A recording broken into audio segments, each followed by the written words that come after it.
is difficult to know all that goes on behind the Idaho National Laboratory's doors, but a new book may change that a little. Local News 8's Bree Clark live in the studio. Bree, you got a chance to sit down with the man who says he's determined to shine a little light on injustices throughout the lab. Well, Carol, Dennis Patterson worked for the INL for more than 30 years. Many of those years he worked enforcing the company's ethics policies before he began to experience those policies in a whole different light. I had an incredible career. I had challenges, I had opportunities to grow professionally. But one day Patterson received a call from a worker in need. He had been fired and no one would tell him why.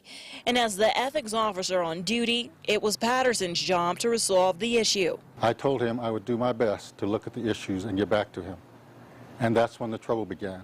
What should have only taken a few days would take months to resolve. Instead of disclosing information, instead of being honest, instead of demonstrating integrity. He says management overlooked the facts and refused to cooperate with the ethics investigation.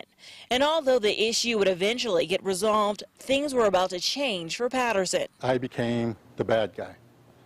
They came after me repeatedly. But of course, there are two sides to every great story. Unfortunately, when trying to get that other side, all the INL had to offer was this statement: "We have not purchased Mr. Patterson's book, and therefore we are not in a position to respond."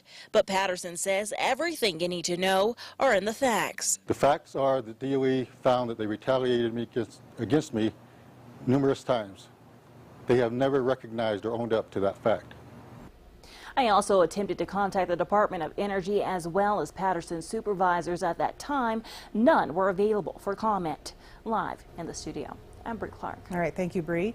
You can get a full recap of Patterson's whistleblower experience through his book. It's called Department of Energy Whistleblower: Justice Over Racial Discrimination and Ethics Violations in a Right to Work State.